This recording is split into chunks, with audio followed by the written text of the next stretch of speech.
Voilà, on va commencer. Alors d'abord, à la mémoire de Monsieur et Madame Caïn, et pour l'élévation de l'âme de Avram Ben Sultana. Et j'ai une mauvaise nouvelle à vous annoncer. Monsieur Werner est décédé hier soir. Oh mince! Oh, je l'ai demandé où il est justement, M. Werner. Oh, Barouna, Il est décédé hier soir, 96 ans. Et à 3h30, c'est la levée. Et à 3h30, monsieur qui était assis là. Monsieur Werner. Il s'occupait aussi du groupe. Bon, il était pas là depuis un mois parce qu'il était malade, mais il est décédé à 96 ans, et 2 ans après le décès de sa femme. Donc, bon, Hachem, ils vont se retrouver. Ouais, c'est formidable. Et bon, c'est un homme extraordinaire, vraiment. 96 ans, il venait au cours et tout. 96 ans. 96 ans. Voilà.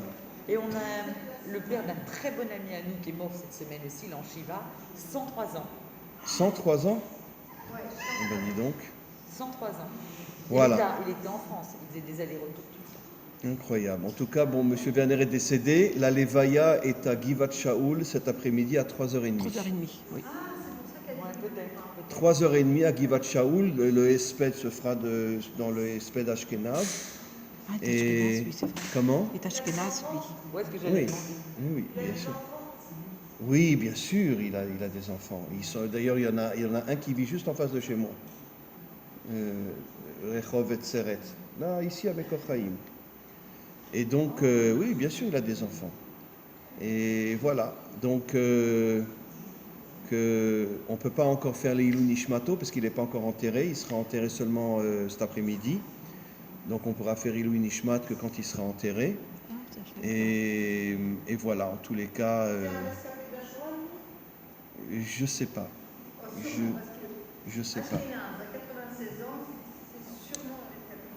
Ah oui, c'est Je vrai. sais pas. Sincèrement, je sais pas.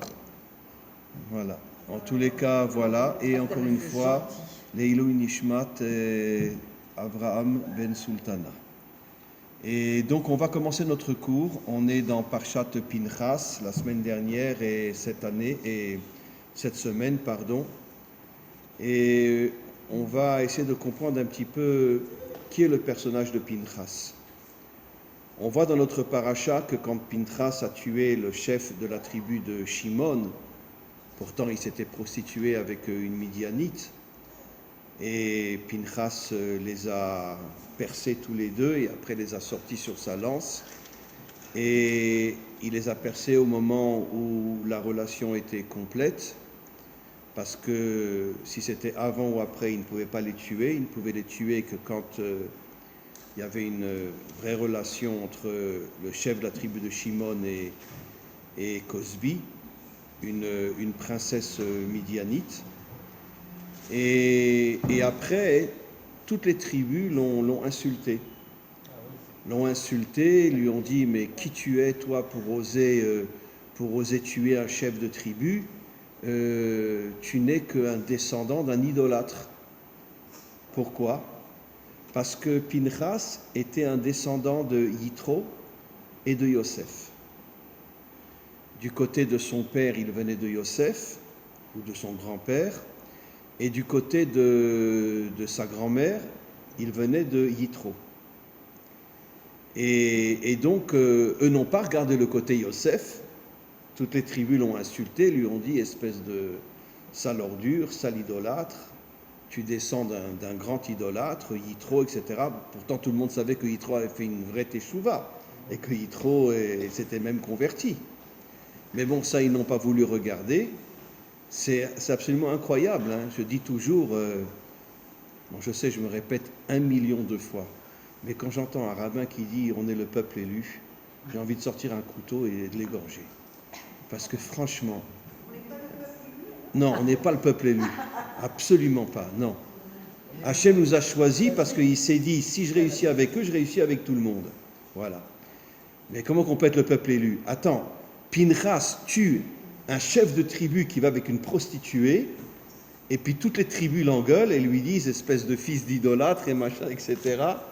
Et bon, on va voir encore pas mal de choses, mais quoi qu'il en soit,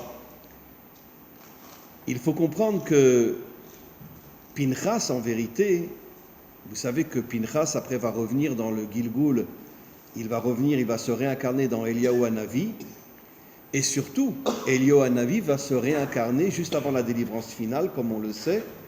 Eliyahu Hanavi va revenir, bon, je ne sais pas si c'est Eliyahu Hanavi lui-même, ce sont des codes, toute la Torah est codée, bien évidemment, mais en tout cas, il va y avoir une période où les énergies de Eliyahu Hanavi vont se dévoiler dans le monde, on verra bien sûr dans le cours pourquoi, et c'est Eliyahu Hanavi qui va préparer la délivrance finale, qui va préparer la venue du Mashiach ben Yosef et Mashiach ben David.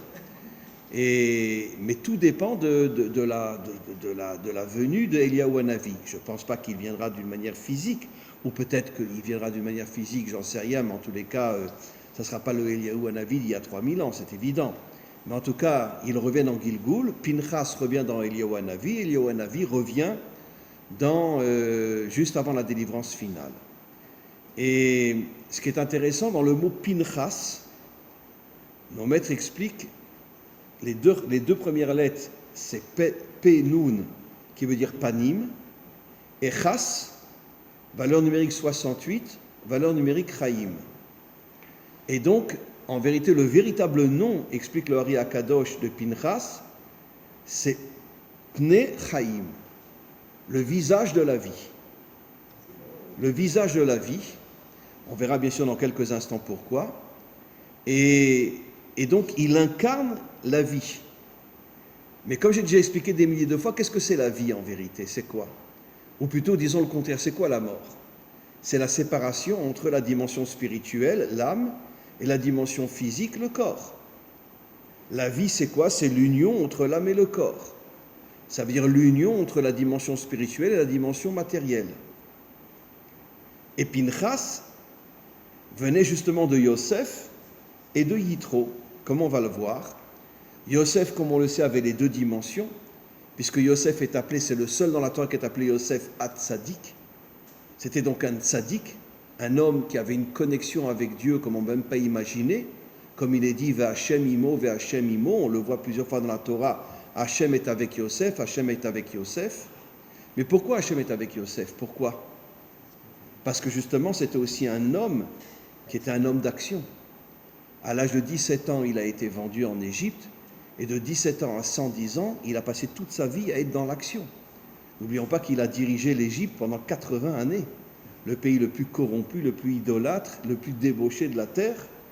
Comme je l'ai déjà expliqué des milliers de fois, il était tellement beau, Yosef, que quand il a pris la direction d'Égypte, à chaque fois qu'il sortait dans la rue, toutes les filles égyptiennes lui couraient derrière, lui disaient « Viens chez moi, viens chez moi ».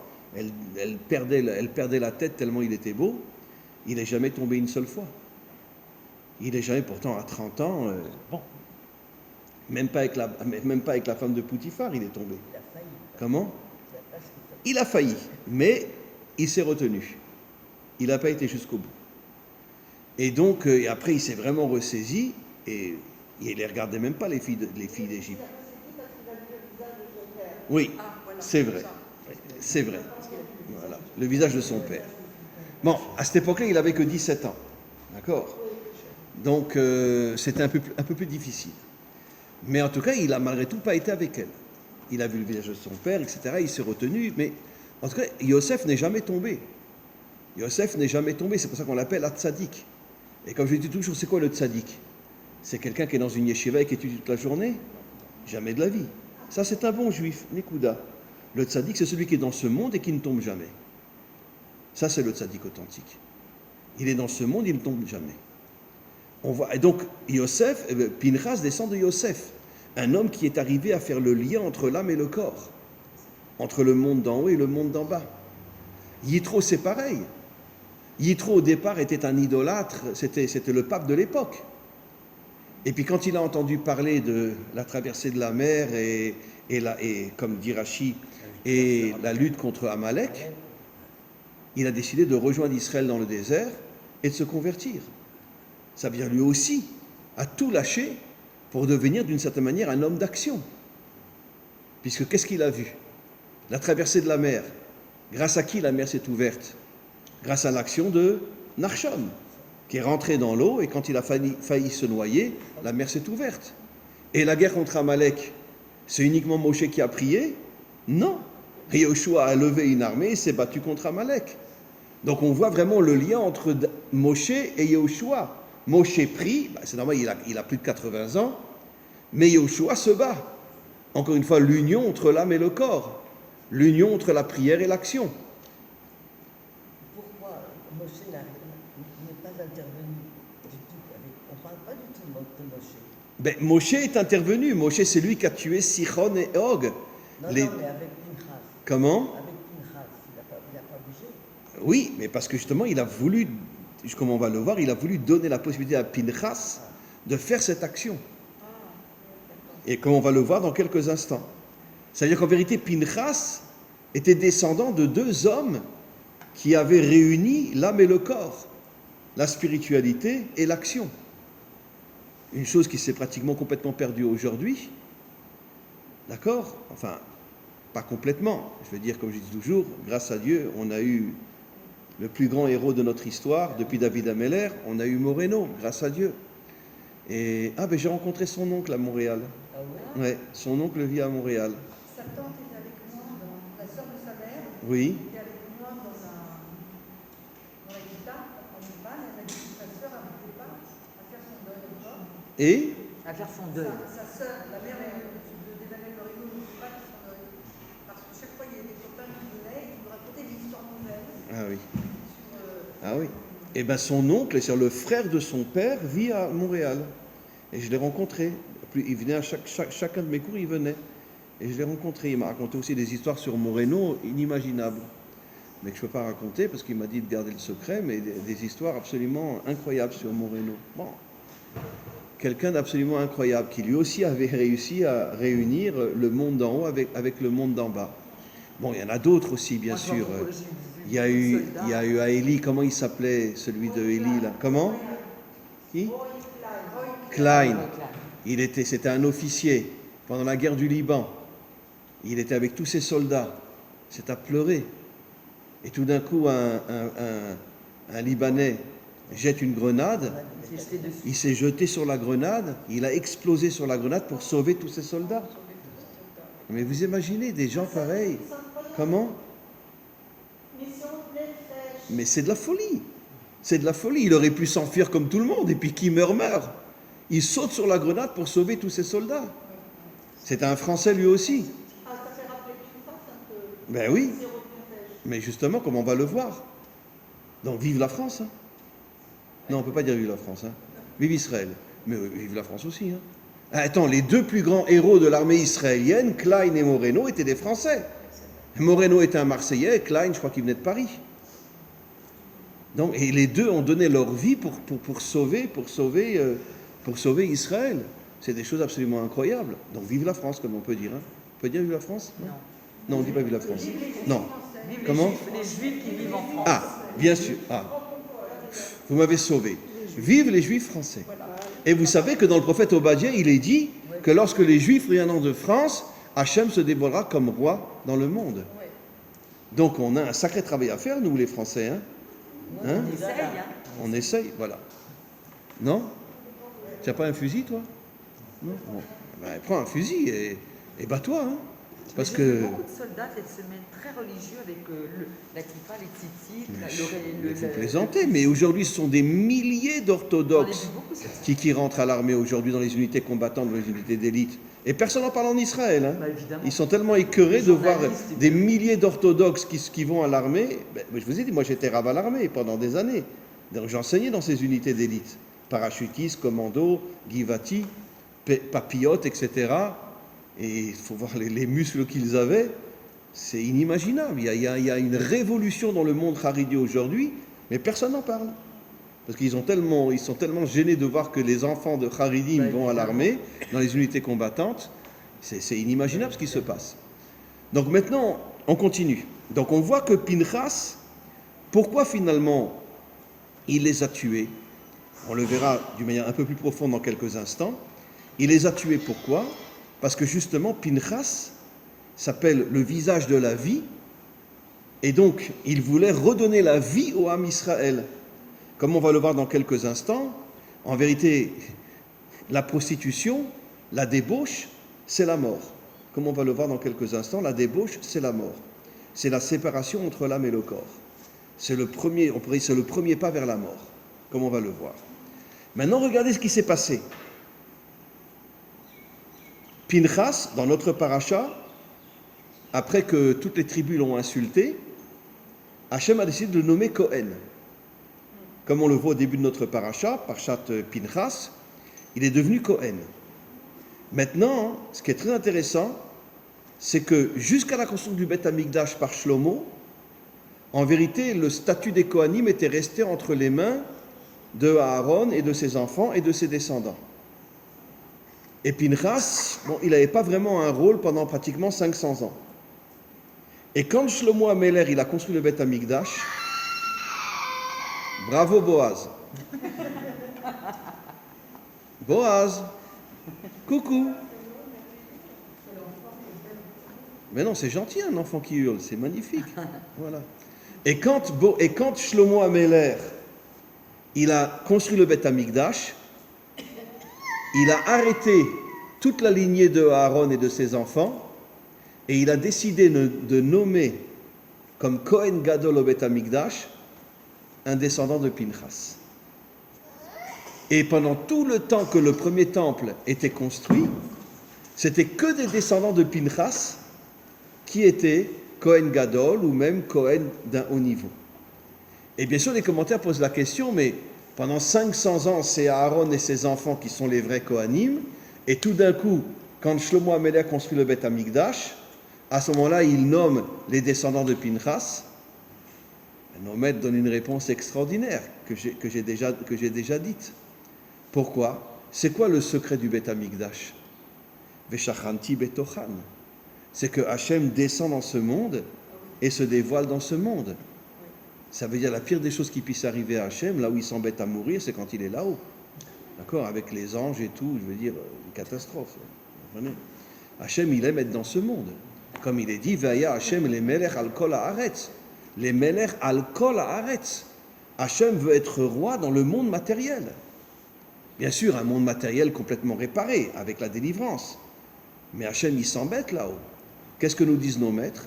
À chaque fois qu'Israël faute, Hachem remonte. Et plus il y a des fautes, et plus il remonte.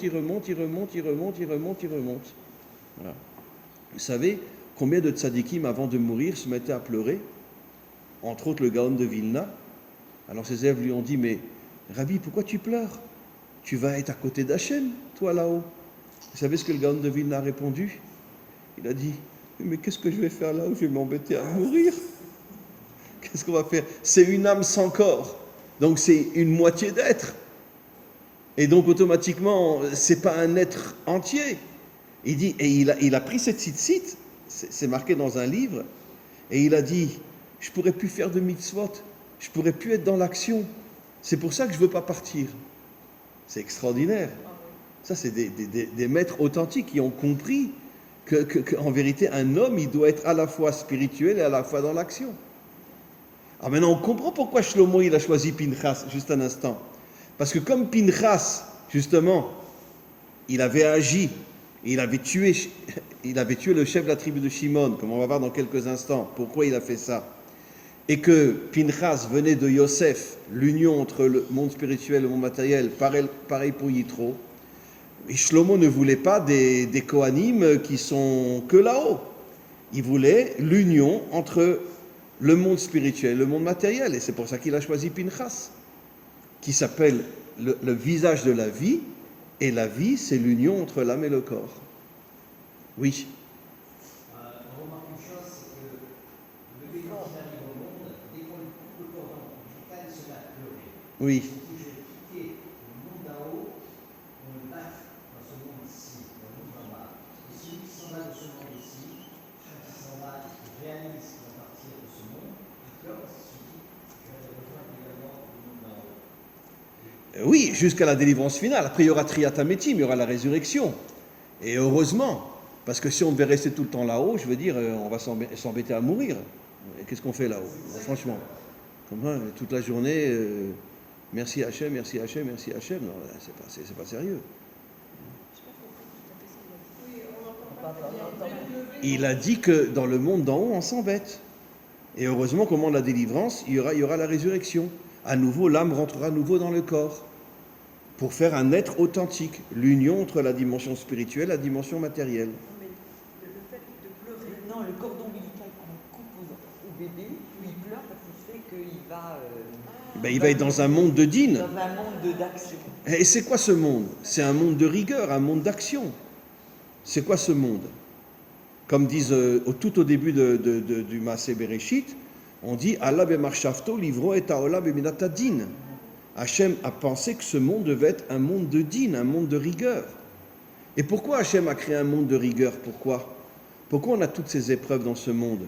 Et pour faire de nous des combattants, pour faire de nous des gens forts. Comment? une question, cette histoire qu'on s'embête là-haut, bon, quand on va revenir avec la résurrection des morts, on fera plus de mitzvah, parce que le mitzvah c'est un commandement, parce qu'on est obligé, parce qu'on va combattre notre matérialité pour aller vers. Mais une fois qu'il y aura un Mashiach, il n'y a pas de combat.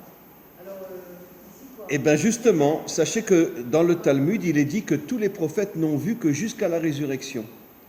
Personne n'a vu après. Ça veut dire qu'on ne sait pas ce qu'il y aura après. Peut-être qu'il y aura un nouveau monde, de nouveaux combats, de nouvelles actions, etc. On ne peut pas être toute la journée dans un kollel en train d'étudier, c'est pas possible. On va devenir fou. Les femmes qui cuisinent et les hommes avec un livre, non, les femmes ne cuisineront pas. Elles seront aussi avec un livre, ça va être horrible. Vous comprenez? Donc on a besoin d'un monde d'action, on a besoin d'un monde où... Et c'est pour ça que nos maîtres disent que tous les prophètes, même les plus grands, même Moshe, n'a vu que jusqu'à la résurrection. Après, c'est un monde nouveau, on ne sait pas ce qui va se passer. Et peut-être que ça sera à nouveau un monde d'action, un monde... va savoir ce qui va se passer. Peut-être que ça sera une nouvelle dimension, va savoir. Mais on ne peut pas imaginer que Hachem, d'abord, c'est marqué clairement dans la Torah. Ve'asuli migdash ve'shachanti betochan. Je veux résider dans le monde d'en bas, je ne veux pas résider dans le monde d'en haut, nous dit Hachem. Alors maintenant, on va essayer de comprendre un peu plus profondément pourquoi, en vérité, Pinchas, il a décidé de tuer un homme qui allait avec une prostituée. Alors maintenant, il faut savoir comment... Alors, il faut savoir que si un homme juif, elle était non juive, bien évidemment, que si un homme juif va avec une non juive ou se marie avec une non juive, mais ces relations sont cachées dans sa maison, dans sa chambre, on n'a rien le droit de lui faire. On n'a rien le droit de lui faire. Par contre, si il va avec une non-juive en public, ce qui était le cas du chef de la tribu de Shimon, qui a été en public devant toute sa tribu, il a levé le rideau et il a montré ce qu'il faisait, d'accord? À ce moment-là, la halakha nous dit, aujourd'hui c'est plus possible, évidemment, depuis des millénaires, parce qu'aujourd'hui, en exil, on a le droit de tuer personne, mais à l'époque où les Juifs étaient sur leur terre, si tu vois un Juif qui va avec une non-Juive, et surtout une prostituée, d'accord, aux yeux de tous, tu as le droit de le tuer. Comment? La fille du roi. Elle, c'était une princesse. En plus, c'était la fille d'un des rois de Moab. Voilà. Et donc, tu as le droit de le tuer. Bon, depuis la destruction du deuxième temple, on ne peut plus. Et même la majorité des Juifs sont toujours restés en exil. Il n'y en a que 2% qui sont revenus en Israël. Donc même à cette époque-là, je ne sais pas si on pouvait encore tuer. Mais en tous les cas, on peut tuer. Maintenant, la question est, demande nos maîtres, mais pourquoi? Pourquoi quand un Juif se cache, il est dans sa maison tout simplement, il va avec une non-juive, tu n'as rien le droit de lui faire? Et pourquoi quand c'est public, quand il se montre devant tout le monde, tu as le droit de réagir? Encore une fois, depuis des millénaires, c'est fini, on ne peut plus. Et même au moment de la délivrance, je pense qu'on ne pourra plus. Mais en tous les cas, pourquoi à cette époque-là, tu pouvais le faire? Alors, je vais vous révéler quelque chose, peut-être que j'ai déjà dit il y a très très longtemps, mais c'est bon de le révéler. Si vous prenez les lettres de Balak, qui a appelé Bilam. Balak, c'est lui qui a demandé à Bilam de venir et de maudire Israël. En vérité, ces malédictions se sont transformées en bénédictions. Vous croyez vraiment que c'était des bénédictions? Non, peut-être. Non. Vous savez que dans ses bénédictions, il a rentré un tel venin, un tel poison pour faire tomber Israël. En vérité, il a compris que s'il les maudit, tout le monde va s'éloigner, mais s'il leur fait une bénédiction dans laquelle il rentre un poison, le mauvais œil, c'est comme ça qu'ils tomberont. Et d'ailleurs, vous savez ce que dit le Zohar? Le Zohar dit que si tu connais quelqu'un qui a un mauvais œil, d'accord, et il t'offre 1 million d'euros, ne les accepte pas. S'il t'invite chez lui pour manger à sa table, n'y va pas. Pourquoi? Parce que tout son but, c'est de te faire venir pour faire rentrer des énergies négatives dans la nourriture ou dans le cadeau qu'il te donne pour te tuer. Tu vas tomber malade, etc. Vous savez que, bon, c'est difficile à admettre aujourd'hui, mais l'œil a des pouvoirs inimaginables. Un homme qui a vraiment des énergies négatives dans l'œil et qui envoie ce qu'on appelle le mauvais œil, eh ben, il peut faire rentrer des énergies extrêmement négatives dans la nourriture ou dans un cadeau qu'il te donne. Et donc, méfie-toi, ne le prends pas. Comment? Bah, des fois, on sait que quelqu'un... Des fois, on sait. Bon, des fois, on ne le sait pas, vous avez raison. Ah oui, c'est pas évident. Mais des fois, on le sait pas. Mais si on se doute que cette personne-là, il est pas correct, ne t'approche pas de lui.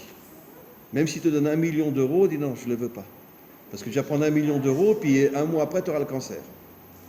Et donc ne les prends pas. Ne les prends pas. Comment? Mais c'est justement ce que Bilam a voulu faire.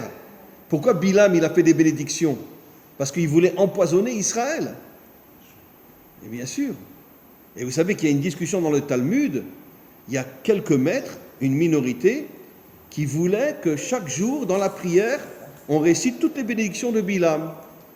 Et la majorité ont dit non, parce que la minorité n'avait pas compris que Bilam avait fait rentrer du poison dans ses bénédictions, et ils ont dit c'est hors de question, on ne lit pas ces bénédictions, parce qu'elles sont remplies de poison. D'accord? C'est pas pour le chemin seulement. Comment? C'est pas pour le chemin Israël. Mais quelle est la différence entre une malédiction et une bénédiction maudite? C'est la différence entre la dictature et la démocratie. Mais bien sûr, comme je dis tout le temps. La dictature, tu vois vraiment qu'il veut ton mal. La démocratie, Bennett, je veux votre bien, je veux votre salut, je vous aime. D'accord? Voilà. Et en vérité, c'est une vraie pourriture qui cache le mauvais œil dans ses soi-disant qu'il veut aider son peuple. Et voilà. Voilà. Vous les avez vus qu'ils ont fait quelque chose contre les Iraniens qui ont bientôt la bombe atomique? Non, rien du tout. Ils ont dit que c'était mal. Comment? Ils ont dit que c'était mal. Ah oui, c'est très mal, c'est très très mal, oui, d'accord. Je vais vous dire, ce gouvernement-là, d'accord, qu'on espère qu'il tombe, d'accord, ils font partie de nouvel ordre mondial qui veulent détruire Israël. Ils veulent détruire Israël, d'accord. Consciemment. Comment? Consciemment. Ah non, consciemment, ils font partie du nouvel ordre mondial. Le nouvel ordre mondial veut détruire Israël pour après avoir la main mise sur le monde entier. Voilà. Et ce gouvernement-là, c'est pour ça que je dis toujours que Lapide va nous lapider. Absolument. Oui. Bon, il reste que 4 mois au pouvoir, il va pouvoir faire grand-chose. Je vais mettre au maximum. Mais si jamais il repasse, ça sera la catastrophe. Parce que si Lapide repasse, la première chose qu'il fera, c'est créer un État palestinien, Bien sûr. sortir tous les Juifs de Judée et Samarie, et ça va être la catastrophe. D'accord. Donc, pourvu qu'il soit lapidé. Absolument. Voilà. Et donc, on continue. Maintenant, Balak était moins méchant. regardez, si vous prenez Balak et Bilam, vous mélangez les lettres, ça fait Amalek, Babel. Amalek, Babel. Et Babel. Et Babel. Babel, le premier exil d'Israël. Et là, le Hari Akadosh révèle quelque chose d'extraordinaire. Quel rapport entre Balak et Bilam et Amalek? Balak et Bilam n'étaient pas des descendants ou de la famille d'Amalek. Et le Hari Akadosh nous dit quelque chose d'extraordinaire. Il nous dit qu'en vérité, Amalek, c'est comme le Satan. Il dégage des énergies négatives dans le monde. Il cherche des personnages qui, dès le départ, ne sont pas des gens extraordinaires, mais n'auraient pas forcément voulu détruire le monde. Et Amalek envoie des énergies négatives dans ces personnes-là. et il les transforme en démons. Voilà. Je vais vous dire quelque chose d'assez étonnant. D'accord? Dites-moi Hitler. D'accord? C'était quoi au départ? Comment? Un petit caporal. Un caporal autrichien. D'accord? Il n'était pas allemand. Vous savez pourquoi il est venu d'Autriche, Hitler? Parce que Herzl aussi est venu d'Autriche. Et Zeleumadze. Là où le bien se dévoile, le mal se dévoile aussi. C'est pour ça que Hitler était autrichien, pour détruire, en vérité, toute la construction de Herzl. Dites-moi, je l'ai déjà dit 1000 fois, mais je vous le rappelle, qui c'est qui est à l'origine des camps de concentration? Hitler? Jamais de la vie.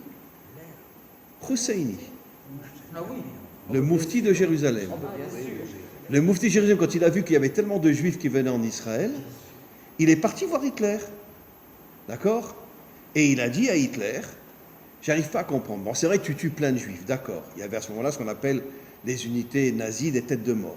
J'ai déjà parlé, le fils a fait tchouva, il est devenu un grand rave à Jérusalem. Le fils de l'officier des têtes de mort. Mais en tous les cas, il dit, mais tu ne pourras pas tuer tous les juifs uniquement en faisant des trous et en les mitraillant. C'est pas possible. Et c'est lui qui a proposé à Hitler de faire les camps de concentration. C'était en 1942. Ça veut dire qu'il y avait déjà des centaines de milliers de juifs qui étaient morts. 39, 40, 41 et une partie de 42. Et Hitler a écouté Husseini, d'accord, qui ne voulait pas que les juifs s'installent en Israël, et il a fait les camps de concentration. Ce qui veut dire qu'en vérité, la véritable raison des camps de concentration, c'est pas pour tuer les juifs, c'est pour les empêcher de revenir en Eretz Israël. Et vous savez que Hitler, avant la Shoah, avait envoyé, au début de la Shoah, avait envoyé Eichmann en Israël. Eichmann s'était fait passer pour un juif, d'accord? Il avait une belle tête d'Ashkenaz, donc ça va.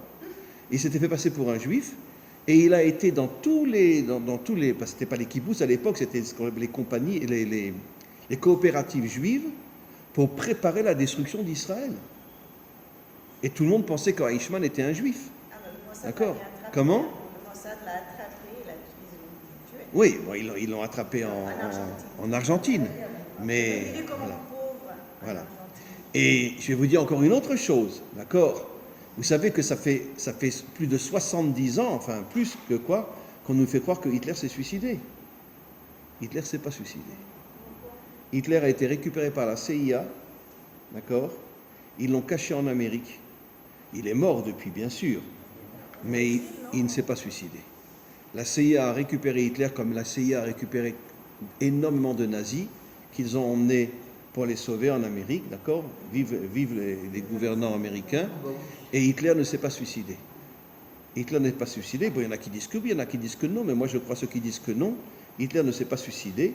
Il avait un sosie, d'accord, que les nazis ont tué à côté de sa femme. Il ressemblait un petit peu à Hitler, donc tout le monde croyait que c'était Hitler. Mais en réalité, la CIA a récupéré Hitler et l'a envoyé en Amérique. Et puis après, il est mort de vieillesse. D'accord. Comment? Et comment vous comprenez que les Allemands, au début de la guerre, avaient des armes inimaginables? Je l'ai déjà expliqué dans mes cours.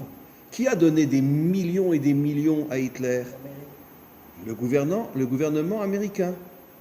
Pourquoi? Parce qu'eux, ils voulaient que Hitler attaque les Russes. Parce qu'ils pensaient que les Russes allaient conquérir tout. Comment? Voilà. Et en vérité, Hitler n'a pas complètement écouté les Américains. Il s'est battu contre les Russes, mais il s'est battu contre toute l'Europe. Mais en vérité, comment les Allemands avaient des armes aussi inimaginables? Mais c'est l'argent qui passait sous la table des Américains. En vérité, qui a fait la Shoah? Eh bien, les Américains. Hein. Quand après des députés juifs ont demandé à je ne sais plus qui était le président à l'époque, à Eisenhower de bombarder les rails qui menaient à Auschwitz et tous les camps, les Américains ont refusé. Les Américains ont refusé. Ils ont dit, comment? Les Anglais aussi, bien sûr. Pourquoi? Parce qu'ils voulaient la disparition des Juifs. Anthony Eden, il voulait tout ça. Comment? Anthony Eden, il adorait les Arabes. Bien sûr, Beaucoup plus mais évidemment. Alors maintenant, on continue. Donc pourquoi Balak, Bilham, c'est Amalek Bavel? Pour nous dire qu'en vérité, bien que Balak et Bilam n'étaient pas de la famille de Amalek, mais Amalek avait envoyé des énergies sataniques dans Balak et Bilam pour pouvoir justement les faire lutter contre Israël, dans l'intention de détruire Israël.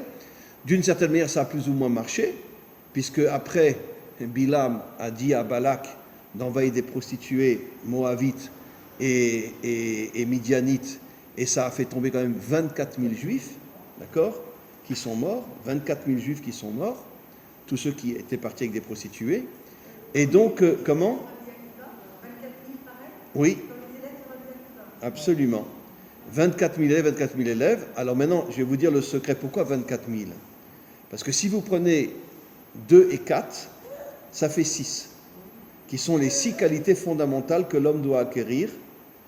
La bonté, la rigueur, Tiferet, l'union des contraires, Netzar, la victoire, Od, la louange, Yesod, Yosef, les 6 qualités fondamentales que l'homme doit développer en lui. Et c'est pour ça que le chiffre 24 000, c'est un chiffre en vérité qui fait allusion au chiffre 6, pour dire qu'en vérité, que ceux qui se débauchent ne sont plus des hommes, c'est des chiens. Voilà. Ok. Récemment, j'étais à Tel Aviv. Je n'ai pas raconté cette histoire. Hier, on était à Tel Aviv. Une J'ai catastrophe. cru que j'allais vomir. Pareil. Je vois une jeune femme en mini-jupe avec une poitrine comme ça sortir d'un magasin. Et puis d'un coup, je l'entends parler. Elle parle comme un homme. Alors j'ai voulu voir son visage. Je me suis retourné et j'ai vu qu'elle avait une tête d'homme. Parce que généralement, quand on va à Tel Aviv, nous, on va sur le Yarkon. Voilà, parce qu'on adore. Mais là, bon, je devais aller voir quelqu'un, c'était en plein Tel Aviv. J'ai dit à ma femme, d'accord, c'est fini, je ne mets plus jamais les pieds dans Tel Aviv.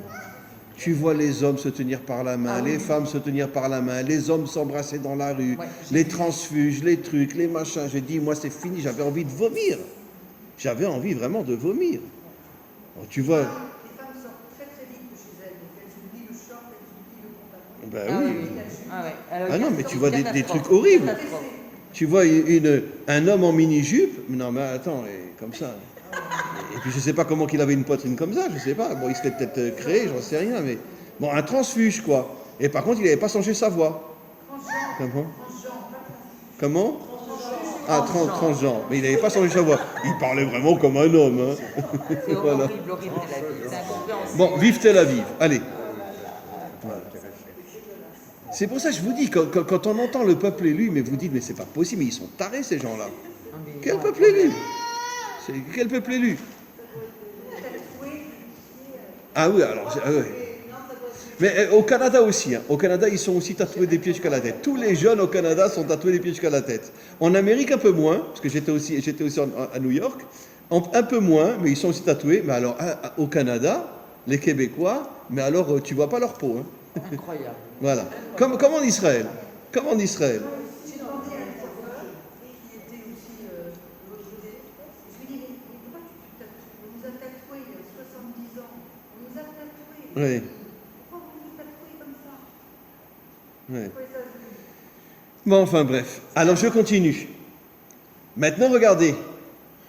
Donc, Balak et Bilam, leurs lettres forment le mot Amalek après Babel, pour dire qu'en vérité, les 4 exils d'Israël, dont le premier était l'exil de Babylone, les 4 exils d'Israël viennent d'Amalek. Comme dit la Torah, que Amalek est le pire ennemi d'Israël. D'accord? Maintenant, bon, il y a une chose très embêtante que j'ai déjà dit. Mais n'oublions pas que Amalek était de la famille de Abraham, Isaac et Yaakov. Amalek était le petit-fils de Yitzhak, l'arrière-petit-fils de Yitzhak. Donc, comment ça se fait qu'il puisse naître dans la famille de nos pères et de nos mères? Eh bien, j'ai déjà expliqué. Depuis la faute de Adam et Ève, d'accord, le mal est rentré dans le bien pour le détruire, et le bien rentre dans le mal pour, d'une certaine manière, le sauver. Et comment qu'on le voit? D'où est sorti Ruth? De Moab. Le peuple le pire ennemi d'Israël. Et Ruth est appelée la matrice de la délivrance, celle qui va donner naissance à David et au Mashiach. Donc Ruth est le Tov qui est caché dans le mal. Mais chez nous, grâce à Dieu, il y a le mal qui est caché dans le bien. Vous savez ce qu'ose dire Rabbi Nachman de Breslev dans le Likutei Moharan? Bon, ça, je ne peux pas l'enregistrer quand même.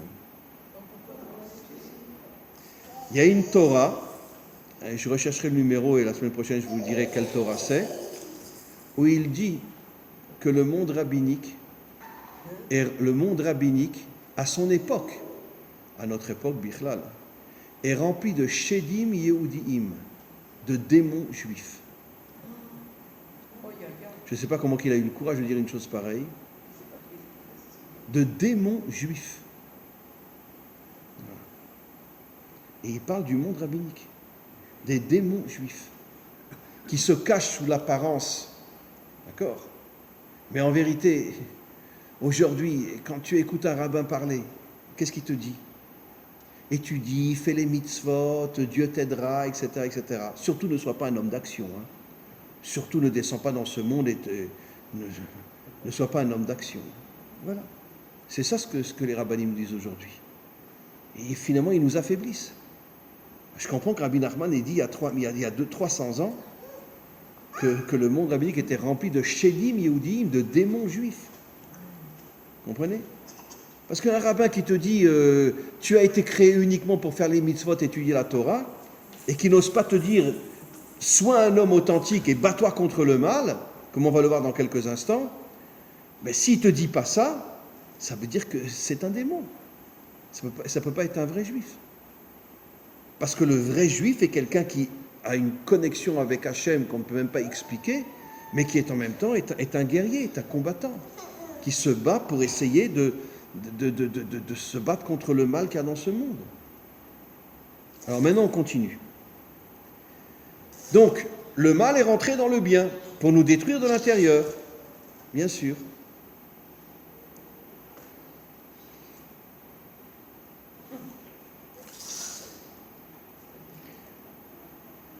Dites à voix de faire du bruit parce que je vais dire quelque chose d'horrible. Vous savez qu'il y a toute une histoire qui dit que d'où venait Hitler? D'où venait Hitler? D'où venait Hitler?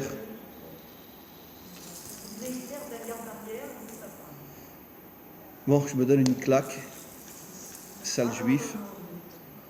Eh bien, il y a une histoire authentique qui dit qu'en vérité, que la grand-mère de Hitler était une très belle jeune Autrichienne qui travaillait dans une maison juive. Et un jour, le fils du père l'a prise et l'a violée. Bon, les Autrichiens étaient tous assimilés à cette époque-là, il n'y avait pas de juifs religieux en Autriche. Eh bien, il l'a violée.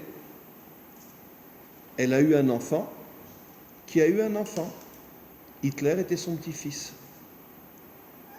Et quand Hitler a appris que sa grand-mère avait été violée par un juif, c'est comme ça qu'il est devenu terriblement antisémite. Pas par un juif, un non-juif. Par un juif. Sa grand-mère travaillait dans une maison juive. Elle a été violée par le fils de... Voilà. Et quand Hitler a entendu que sa grand-mère avait été violée par un juif, c'est ça ce qui l'a amené à devenir un antisémite inimaginable. L'antisémitisme, il ravagait l'Autriche. Oui.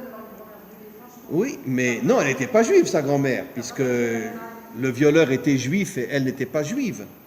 Mais quand il a appris ça, voilà, c'est une histoire, est-ce qu'elle est vraie, est-ce qu'elle n'est pas vraie, mais c'est une histoire qui est très connue, très très connue. Alors, je ne sais pas si c'est vrai, si elle n'est pas vraie cette histoire, mais en tous les cas, cette histoire est très connue, elle est très racontée, et va savoir si elle n'est pas vraie. On continue. Maintenant, Amalek, qu'est-ce qu'on a déjà expliqué? Amalek, c'est un double bâtard. Il est mamzer par l'adultère et mamzer par l'inceste.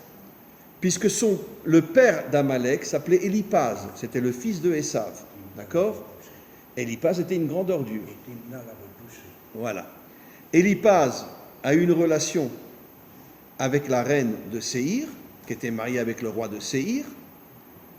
La reine de Séhir, après, était enceinte. Elle a dit à son mari, « Mon chéri, je suis enceinte. Oh, qu'est-ce que c'est mignon. » Voilà. Elle n'a pas dit que c'était Éliphaz qui avait couché avec elle, bien évidemment. Ils ont mis au monde une fille. Très bien. Et qu'est-ce qu'a fait Éliphaz après? Il a repris sa fille, il a été avec elle, et est né Amalek. Jolie descendance. Vive les Juifs. Hein. Vraiment, bravo. Et donc, Éliphaz, Amalek, est un double bâtard. Bâtard de l'adultère et bâtard de l'inceste. Voilà. Maintenant, c'est intéressant, Pinchas lui aussi a tué quelqu'un qui allait avec une prostituée non juive. Vous savez ce que disent nos maîtres? Nos maîtres nous disent les trois plus grandes fautes qu'il y a sur terre, la débauche, l'idolâtrie et le meurtre. D'ailleurs, c'est marqué dans le Talmud que si quelqu'un te dit débauche-toi, prosterne-toi devant une croix ou tue quelqu'un, tu dois te laisser tuer. Tu n'as pas le droit de transgresser. D'accord? C'est les trois fautes pour lesquelles tu n'as pas le droit de transgresser. Donc, c'est les trois plus grandes fautes qui existent. Vous savez comment nos maîtres classent les trois fautes? Vous savez ce que disent nos maîtres? Les 4 exils d'Israël sont la cause de la débauche. Pas la cause de l'idolâtrie, pas la cause des meurtres, parce qu'il y a eu beaucoup de meurtres aussi à l'intérieur du peuple juif, surtout au niveau des rois, mais la débauche. Et pourquoi? Alors, beaucoup de commentaires posent la question, pourquoi pas l'idolâtrie? Pourquoi pas le meurtre? Jéroboam était un criminel inimaginable. Il a fait assassiner des milliers de familles qui voulaient se rendre au temple. Hommes, femmes, enfants, nourrissons, il les décapitait. Il avait mis des soldats sur la frontière. Voilà. Donc, vive les Juifs. Très bien. Donc, pourquoi la débauche? Pourquoi la débauche? Nos maîtres répondent une chose extraordinaire. Mais c'est le Harizal, entre autres, qui dit ça, mais d'autres maîtres aussi le disent. Pourquoi? Parce que même en français, comment qu'on appelle l'épouse authentique? L'âme sœur. Qu'est-ce que ça veut dire l'âme sœur? Toi, tu as épousé ton âme sœur. Vous avez eu Boaz. Boaz crie, on veut t'entendre. C'est quoi le vrai mariage? C'est en vérité, tu récupères la moitié de ton âme. Parce que comment, j'ai déjà expliqué, au départ l'âme est une, un côté masculin, un côté féminin. Quand l'âme descend, Hachem la coupe en deux, il met la partie féminine dans la femme et la partie masculine dans l'homme. S'ils sont méritants tous les deux, Hachem fait en sorte qu'ils se retrouvent, qu'ils se rencontrent. D'accord? Très bien. Comme disent nos maîtres, la seule chose dont Hachem s'occupe réellement depuis qu'il a fini de créer le monde, c'est de faire en sorte que les âmes se retrouvent. Maintenant, quand un homme n'a qu'une moitié d'âme, d'accord, est-ce qu'il est fort? Ben, bien sûr que non. C'est comme si un homme, il lui manque les 2 jambes ou lui manque les 2 bras. Qu'est-ce qui fait qu'un homme devient un homme authentique? Quand il retrouve sa moitié d'âme. Et qu'ensemble, comme il est dit dans la Torah, Veiyu les bassar echad. Il retrouve l'unité. Et à ce moment-là, quand l'homme retrouve toute son âme et la femme retrouve toute son âme, ça redevient des gens très forts. Bon, dans notre génération, qui est plus fort, l'homme ou la femme? La femme. La femme, ça c'est sûr. Dans la génération... Comment? Ah oui, aujourd'hui c'est la femme qui est la plus forte. Hein. Parce que, voilà. Vous savez que tous les jeunes mariés aujourd'hui, hein, qui c'est qui fait la vaisselle? Les hommes. Qui c'est qui fait les courses? Les hommes. Qui c'est qui fait le ménage? Les hommes. Ah, c'est terrible. Hein. Comment? Qui c'est qui travaille? La femme. Et elle gagne plus d'argent que le mari. Je te donnerai pas mes sous. mais quoi qu'il en soit, aujourd'hui dans la nouvelle génération, je parle des mariés 24, 25, 26 ans, mais c'est incroyable ce qui se passe dans le monde aujourd'hui. Moi, je vois ça chez mes enfants. Je veux dire, c'est incroyable. Des fois, je prends mon fils, je lui dis, mais pourquoi tu fais tout à la maison? Il me dit, mais papa, je ne peux pas faire autrement. Je ne peux pas faire autrement. C'est ma femme qui commande. Voilà. Et donc, les femmes aujourd'hui, elles ont du caractère. Hein. Bon. Dans l'ancienne génération, ce n'était pas comme ça. Mais aujourd'hui, une femme de 25 ans, attention, hein, si le mari il part, tac. Donc, c'est comme ça. Et aujourd'hui, la plupart des hommes cuisinent. Hein. Je parle des jeunes hommes. Hein. Ils cuisinent à la maison. Ils font le Shabbat, ils font tout. Hein. Comment? Ben, ils aiment ça, ils n'ont pas tellement le choix. Hein. Ils n'ont pas tellement le choix, hein, parce que la femme va leur rentrer dedans. Hein. Bon, comment? Ouais, moi j'ai un fils qui fait de la nourriture excellente. Voilà. Et donc, on continue. Donc en vérité, nos maîtres nous disent que le galout, il vient de la débauche. Pourquoi? Parce que quand un homme se débauche, ou quand une femme se débauche, d'accord? À ce moment-là, regardez ce que le Hari Akadosh révèle, c'est à pleurer. Un homme rencontre sa véritable épouse, d'accord? L'âme se reconnecte. Vous connaissez le chanteur Fiori? Oh là là, il y a une chanson de Fiori sur la tromperie. Je ne me rappelle plus comment elle s'appelle cette chanson-là, elle est exceptionnelle. Regardez dans Fiori et cherchez la chanson. Alors, tu vois le mari, il trompe sa femme toute la journée, et puis quand il rentre chez elle, c'est dans la chanson, il dit « Mon amour, qu'est-ce que je t'aime, tu es ma vie, tu es toute mon espérance, tu es tout mon espoir. » Comme ça. Et puis derrière son dos, toute la journée, il est avec des prostituées. D'accord? Et puis elle le croit. Et puis un jour, elle comprend que son mari la trompe. Alors qu'est-ce qu'elle fait? Elle va faire la même chose. Mais pas pour le plaisir, comme l'homme, pour se venger de lui. Pour se venger, elle va avec un autre homme. Et bon, après, il divorce de toute façon. Mais qui c'est qui avait commencé à tromper sa femme? C'est l'homme. Généralement, c'est toujours l'homme qui commence. On continue. Maintenant, regardez. Le Hari Akadosh révèle, même si tu te maries avec ton âme sœur, si tu trompes ta femme, il y a une coupure entre les deux âmes et tu ne restes plus qu'une moitié d'âme. Il y a une coupure totale. Ce qui veut dire que même si tu continues à vivre avec elle, l'âme est déconnectée de sa moitié. C'est vrai dans les deux sens, pour la femme aussi malheureusement. Il y a une déconnexion totale. Ce qui veut dire que la débauche ramène l'homme à une moitié d'âme. C'est-à-dire donc d'une certaine manière à une grande faiblesse. Parce que quand l'homme n'a qu'une moitié d'âme, il est très faible. Parce qu'il n'a plus toute son âme. Donc, si l'homme se débauche sans être marié, évidemment qu'il n'a qu'une moitié d'âme, sans compter que dans la débauche, il abîme son âme, la moitié qu'il a. Mais même si l'homme est marié et qu'il a réussi à réunir son âme et avoir une vraie âme qui lui donne des forces, s'il se débauche, il perd la moitié de son âme et il redevient un homme faible. Et il tombe complètement. Il tombe, il ne peut plus se relever. Voilà. Et donc le monde n'est pas facile aujourd'hui.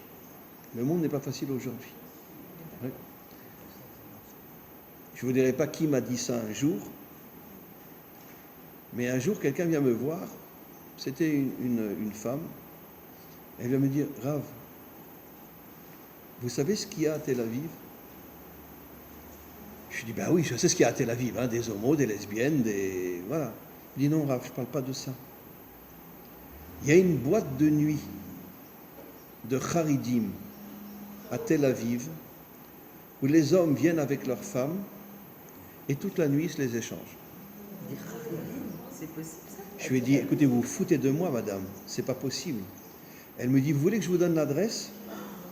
Vous y allez sans kippa et vous allez voir de vos propres yeux. » D'accord? Comment? Ah oui, des ultra-orthodoxes. Ils viennent avec la kippa et puis après la femme va avec un autre. Moi, je ne l'ai pas cru au départ. Eh bien, j'ai été voir. Quelle est l'adresse? Quelle horreur! Je ne vous la donnerai pas. Quelle horreur! Je peux pas croire. Eh bien, j'ai été voir. Sérieux? Et je vous dis que ce que j'ai vu, je ne pouvais pas le croire. Mais comment c'est Il y en avait même certains qui venaient avec des bas blancs. Vous savez, des ultra-orthodoxes avec des bas blancs. Comment c'est possible? C'était que des jeunes, hein. Que des jeunes. Comment c'est possible ça? Que des jeunes. Comment c'est possible? Mais j'en sais rien, mais le monde est fou. Le monde est fou. On vit dans un monde de tarés aujourd'hui. Encore heureusement qu'il y a des planètes. La délivrance, c'est justement comme ça que je vais conclure. Absolument. Alors maintenant, vous allez comprendre, Ah ben, on arrive je l'ai déjà souvent expliqué, mais pourquoi aujourd'hui toutes les forces obscures de ce monde qui se cachent derrière nos dirigeants, pourquoi aujourd'hui ils ont officialisé, en vérité, toutes les lesbiennes, les homos, les transfuges, enfin, etc. Pourquoi ils ont légalisé ça? Il y a toujours eu des homos dans le monde, mais avant c'était caché. Officiellement, c'était l'homme et la femme. Pourquoi aujourd'hui c'est officialisé? D'accord? Et regardez aujourd'hui des millions de femmes. Elles acceptent d'être enceintes? Non. Une femme mariée va prendre la semence d'un autre homme, d'accord, pour pouvoir être enceinte. Ou aujourd'hui, de plus en plus, elle demande à une autre femme d'être enceinte et puis après elle adopte l'enfant pour ne pas être enceinte. Ça se fait aujourd'hui, même en Israël, hein. Voilà. Partout. Pourquoi aujourd'hui tout est officialisé? On fait des enfants n'importe comment, et les lesbiennes, comment qu'elles font pour avoir des enfants? Eh bien, elles vont à l'hôpital, donnez-moi une semence, je ne veux même pas savoir de qui c'est, et puis voilà, et puis elle a un enfant. Voilà. Ben, toutes les lesbiennes font ça aujourd'hui. Donc, c'est quelque chose d'absolument incroyable. Qu'est-ce qui se passe? Pourquoi toutes les forces obscures de ce monde s'attaquent au couple et à la famille? Parce que les forces obscures sataniques ont compris que tant que l'homme est marié avec son vrai zivoug, ça fait de lui un homme fort, un homme anti-système, un homme qui refuse de baisser la tête. D'accord? Quel est le pays le plus mouton sur terre aujourd'hui? tous. Ouais, excusez-moi, c'est Israël. Ah oui, je suis d'accord. Ah, je suis entièrement d'accord. D'accord. Et pourquoi? Ah, je suis entièrement d'accord. Oui. Et pourquoi Israël est le pays le plus mouton sur terre aujourd'hui? Ah, je Pourquoi? suis entièrement d'accord. Mais parce que 90% des hommes trompent leurs femmes. Et même chez le religieux. Et je peux vous le dire, hein. Vous ne pouvez pas imaginer le nombre de téléphones que je reçois, d'accord? Dans une histoire que je vous ai déjà racontée, qu'une femme charidite me téléphone, après son retour de France où elle a passé une semaine dans un hôtel avec un goy, et elle me dit, Raph, qu'est-ce que je fais? Je le dis à mon mari ou je le dis pas à mon mari? Une femme charidite. Bon, peu importe ce que je lui ai répondu. Mais elle me dit, j'ai fait croire à mon mari que ma mère était malade et que je devais partir à Paris pour être à ses côtés. Mais en vérité, Rav, je vous dis la vérité, c'était une Française, mais charidite. J'ai passé une semaine dans un hôtel avec un goy. Elle travaillait dans un, comment on appelle ça, vous savez, les call centers. Et puis, elle avait ce goy qui l'appelait souvent. Et un jour, elle a voulu le voir. Alors, ils se sont vus sur FaceTime. Et quand elle a vu que c'était vraiment quelqu'un de très très beau, elle lui a dit j'arrive. Voilà. Une charidite qui dit j'arrive. Voilà, une semaine à l'hôtel. Mais c'est fou ce qui se passe. C'est fou ce qui se passe. Et Chaim Walder, qui s'est pendu. Tiens, vous savez que le patron de Zaka est mort aussi. Hein. Oui, Voilà. oui, on a vu Il est ça. mort aussi. Ah oui. Mais lui aussi, combien de femmes il a violé. Et Chaim Walder, que tout le monde charidi lisait ses livres. Un homme, une écriture, mais de folie. Moi, mais tous mes enfants ont lu ses livres dans toute leur jeunesse. Tout d'un coup, on apprend que c'est un pédophile. Et il se pend. Vous comprenez? Donc, on vit dans un monde de fous aujourd'hui. Mais pourquoi toutes les forces obscures font tout pour faire tomber le monde aujourd'hui? Pourquoi? Mais bien sûr, c'est des hommes mariés. Mais je vais vous raconter une histoire, d'accord? Si vous êtes un homme d'affaires, d'accord? Aujourd'hui, on fait des affaires en Chine, ok? Et ça, je le tiens d'élève à moi. On fait des affaires en Chine. Alors, quand vous louez un hôtel en Chine, une chambre, alors les Chinois vous envoient, d'accord, une liste de prostituées et il vous demande laquelle vous choisissez pour être avec dans votre chambre. D'accord. Mais moi, j'ai un élève qui était marié et qui m'a raconté qu'il est tombé. Il est tombé, il est parti plusieurs fois, c'était un homme d'affaires qui est parti plusieurs fois en Chine et à chaque fois, pendant une semaine, il était tous les soirs avec une prostituée alors qu'il était marié. Vous comprenez? C'est très difficile de résister, hein. Qu'est-ce que vous voulez que je vous dise? Donc on vit dans un monde total. Mais maintenant, il faut savoir comment. Mais et le chef de Zaka, il n'avait pas un stremel sur la tête, il vivait pas à Meacharim. Et il n'y a pas un Mekoubal de Tzfat qui est en prison jusqu'à aujourd'hui, qui a violé plusieurs femmes. Un grand Mekoubal de Tzfat qui est en prison aujourd'hui. Donc, bon Hachem. Mais maintenant, il faut rajouter. Il faut savoir qu'en vérité, la grande majorité de ceux qui tombent, c'est parce que toutes les forces obscures, d'accord, ont tout fait pour détruire ce monde, pour nous affaiblir, pour nous enlever la moitié de notre âme. Parce que même si un homme trompe sa femme et qu'il vit encore 50 ans avec elle, il n'aura qu'une moitié d'âme. Et il ne retrouvera plus jamais. Bon, s'il fait une vraie teshuva, c'est différent. Il retrouvera peut-être sa moitié d'âme. Mais s'il ne fait pas une vraie teshuva sincère, authentique, il restera avec une moitié d'âme. Et qu'est-ce que toutes ces forces obscures veulent? Nous affaiblir. Elles veulent nous affaiblir. Parce que quelqu'un qui n'a qu'une moitié d'âme, il est très faible. Voilà. Et pourquoi? Pour pouvoir après avoir la main mise sur nous. D'accord? Et pour pouvoir nous dominer, nous transformer en moutons, nous transformer en esclaves. Maintenant, on comprend, et je termine, ouais, il est tard. Pourquoi Pinchas s'appelle le visage de la vie? Parce que la vie, c'est quoi? C'est l'union entre l'âme et le corps. La mort, c'est la séparation entre l'âme et le corps. Et pourquoi il a tué justement le chef de la tribu de Shimon? Parce qu'il voulait redonner la vie au Ham Israël. Il avait compris, Pinchas, que la débauche, c'est la mort, et c'est la mort véritable. Et sachez que nos maîtres le disent clairement dans le Talmud, que la débauche, c'est la mort. Pourquoi c'est la mort? Parce que c'est la séparation entre l'âme et le corps. Et tu meurs complètement. Pas dans le sens physique, mais la mort dans le sens spirituel. Il y a une déconnexion totale, d'abord avec ta moitié, ton épouse, et puis après une déconnexion à l'intérieur de toi-même, entre ton âme et ton corps, tu es complètement déconnecté. Donc la conclusion, mes amis, est la suivante. D'accord?